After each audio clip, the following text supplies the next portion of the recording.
Welcome to the NASA High-Power Rocketry video series. High-powered rocketry is an exciting hobby that combines multiple disciplines within the fields of science, technology, engineering, and math. This series of videos provides an introduction to different aspects of high-powered rocketry and hopes that you will incorporate it into your classroom. We'll discuss several different topics including rocket structure, electronics, avionics, rocket propulsion, payloads, recovery, and most importantly, safety. These videos are a supplement to a series of handbooks which are available to download from the same webpage as these videos. The videos and handbooks are listed by topic, and we encourage you to download both for each topic. These videos are meant to be informational and educational, and are not intended to be instructional. You won't learn how to build a rocket from start to finish, but you will gain an overview so that with the help of an experienced and certified mentor, you will have an understanding of the basic principles involved. Please note that these videos are not intended to replace the guidance of an experienced high-power rocketeer. They are meant to supplement the guidance that your certified rocketeer will give you. Safety is of the utmost importance when building and flying high-power rockets, so it's absolutely vital to start the hobby under the watchful eye of a flyer with ample experience. We'll discuss some laws and regulations surrounding the hobby of high-power rocketry, but the information provided in these videos does not supersede any requirements or laws imposed by the authorities that have jurisdiction in the area where you'll fly your rocket.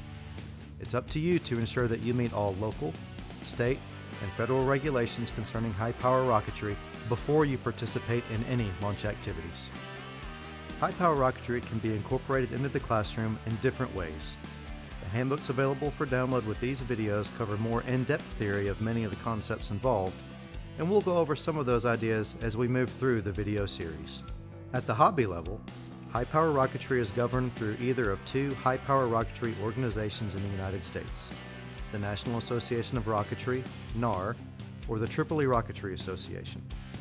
Both organizations act as entities that regulate the activity of their members through a high-power rocketry safety code. It is vital to read, learn, and abide by these safety codes, as they ensure that your launches occur with the least amount of risk to you, others, and the launch property. These organizations also provide third-party liability insurance as long as it is a NAR or Tripoli sanctioned launch and all rules and regulations are followed. The organizations are divided into local prefects or clubs located across the country and that hold regularly scheduled meetings for its members. The meetings are informational, educational, instructional, and offer a time and place for members to gather, share projects, and enjoy time with fellow rocketeers. Local clubs are an ideal place to find a mentor. It's advantageous for individuals and for teams to get networked with a local rocketry club. They've done the hard work of securing the FAA waiver and a place to host regularly scheduled high-powered rocketry launches. Additionally, many of the members in these clubs work in the aerospace industry and can really help shorten the learning curve. In order to fly high-power rockets at a sanctioned club launch, you must become a member of the organization through which the club is sanctioned. Some clubs are NAR, some are Tripoli, but most are both, and most high-power flyers are members of both. Now that you know about NAR and Tripoli, let's talk about becoming eligible to fly a high-power rocket.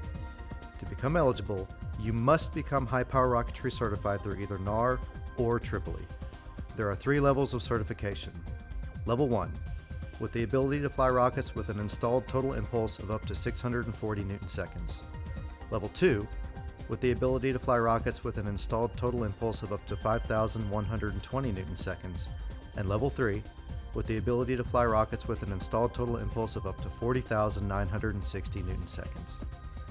You must be certified at the level appropriate for your intended motor before you are allowed to purchase the motor.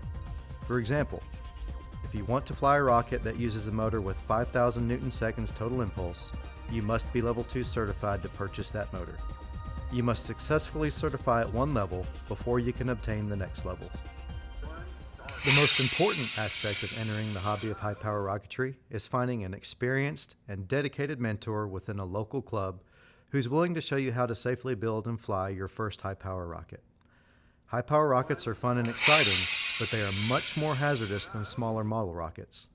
When building high-power rockets, you use power tools, handle potentially hazardous chemicals, measure and pour black powder ejection charges, use electric matches, solder and wire electronics, build rocket motors, and fly several pounds of hardware thousands of feet in the sky. Done properly, these operations are safe and enjoyable. Done incorrectly, they can result in severe injury and even death. Therefore, it's absolutely vital to find an experienced, certified mentor. We'll talk about safety throughout this video series, but remember, these videos are meant only to enhance your understanding of the process of rocketry. They are not meant to replace the role of a dedicated mentor. Videos, books, and articles are informative and helpful, but nothing is as valuable as the hands-on guidance from an experienced, knowledgeable mentor. Well, I think it's very important to find a mentor because the mentor will be doing or will have done exactly what the teams are trying to do now.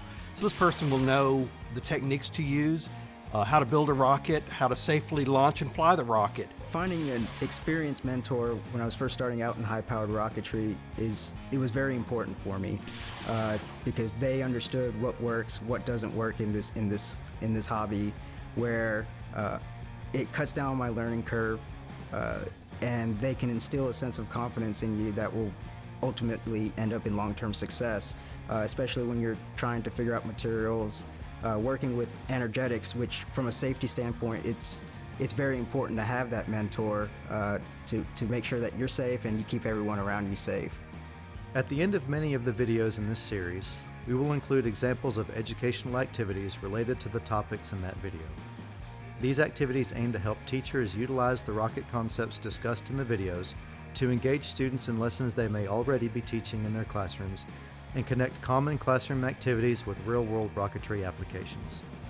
For more information about NAR, Tripoli, or your local rocketry clubs and certifications, log on to either the NAR or Tripoli websites. Good luck in your high-power rocketry endeavors, and thank you for watching the NASA High-Power Rocketry video series.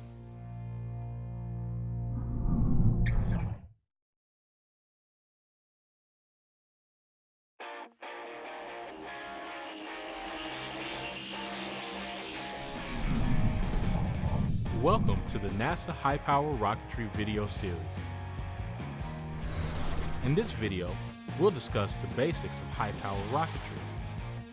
What makes a rocket high power? Most of us are familiar with the small model rockets that are popular with children. High power rockets are similar in theory, but are larger and more complex, and use more powerful motors and more robust materials. They often use electronics to deploy parachutes and track the rocket's location. For these reasons, high-power rockets are more hazardous to build and fly. A high-power rocket is defined as a rocket that uses a motor with more than 160 Newton-seconds of total impulse. The total impulse is the total amount of energy in the rocket motor. Mathematically, it is the thrust of the motor integrated over time. These motors are